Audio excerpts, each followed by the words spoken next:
Hello everyone, welcome back to my channel. আজ class 8-এর পদার্থের প্রকৃতি এই চ্যাপ্টারের আরও কিছু কোয়েশ্চেন তোমাদের সাথে আলোচনা করছি, তো তোমরা সেগুলো দেখে নাও।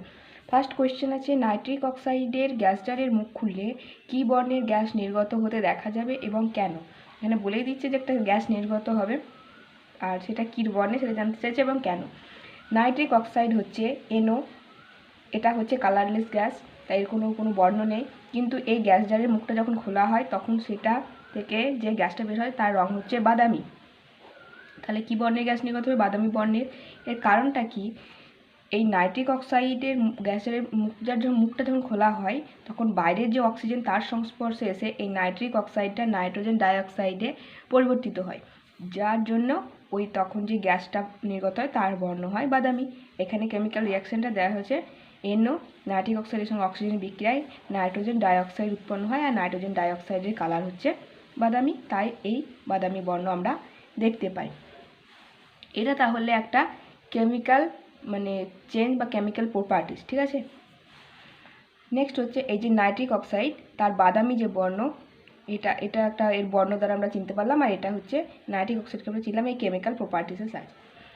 নেক্সট হচ্ছে পোড়া চুন ও চিনির গুঁড়ো জলে মিশিয়ে কিভাবে পার্থক্য করবে, অর্থাৎ পোড়া চুনের গুঁড়ো আর চিনির গুঁড়ো এই দুটোকে কিভাবে আইডেন্টিফাই করা যাবে। চিনির গুঁড়ো জলে মেশালে কি হবে? দ্রবীভূত হয়ে যাবে, কিন্তু কোনো তাপ উৎপন্ন হবে না। এটা একটা শুধুমাত্র একটা ভৌত ধর্ম হবে, যেটা হবে দ্রাব্যতা, ঠিক আছে, দ্রবীভূত হয়ে যাবে জলের মধ্যে। কিন্তু পোড়া চুন যখন জলে দেওয়া হবে সেখানে একটা রাসায়নিক পরিবর্তন ঘটবে, অর্থাৎ রাসায়নিক প্রপার্টিস লক্ষ্য করা যাবে। সেখানে উৎপন্ন হবে, সেই বিক্রিয়ার জন্য রাসায়নিক পরিবর্তনের জন্য উৎপন্ন হবে তাপ, আর সেই তাপ উৎপন্ন হওয়া না হওয়ার ভিত্তিতে আমরা পার্থক্য করতে পারবো। অর্থাৎ চিনির গুঁড়োকে জলে মেশালে কোনো তাপ উৎপন্ন হবে না, কিন্তু পোড়া চুনকে জলে মেশালে তাপ উৎপন্ন হবে। অর্থাৎ এই তাপের সাহায্যেই আমরা বুঝতে পারবো যে কোনটা চিনির গুঁড়ো কোনটা পোড়া চুনের গুঁড়ো।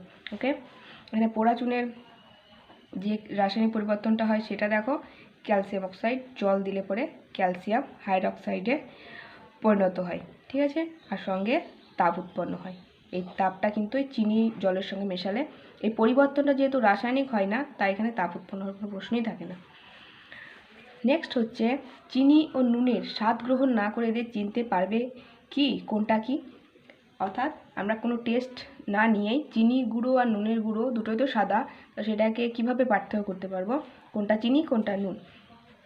আর একটা কথা বলে রাখি যে ল্যাবে বা রাসায়নিক কোনো দ্রব্য আইডেন্টিফাই করার জন্য স্বাদ নেওয়াটা কিন্তু গুরুত্বপূর্ণ নয়, বা সেটা নেওয়া উচিতও নয়, ঠিক আছে, বা কোনো একটা বিজ্ঞানসম্মত পন্থাও নয়।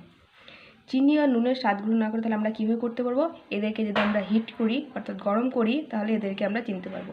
যদি চিনিকে আমরা গরম করি তাহলে রাসায়নিক পরিবর্তনের জন্য প্রথমে চিনি কী হবে? বাদামি বর্ণের হবে, পরে কালো বর্ণের হয়ে যাবে।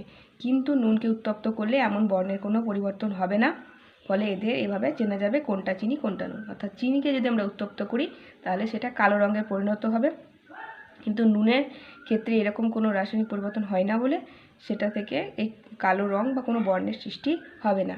অ্যাকচুয়ালি এই চিনিতে থাকে কার্বন, সেই চিনির যে উপাদান সেগুলো বিশ্লিষ্ট হয়ে কার্বন উৎপন্ন করে, আর সেই কার্বনটা শেষমেশ পড়ে থাকে, সেই জন্য সেটাকে কালো দেখায়। তো এইভাবে আমরা চিনি আর নুনকে আইডেন্টিফাই করতে পারবো। তো আজকে এতটুকুই, দেখা হবে নেক্সট ক্লাসে। ততক্ষণের জন্য তোমরা ভালো থেকো, সুস্থ থেকো। Thanks for watching.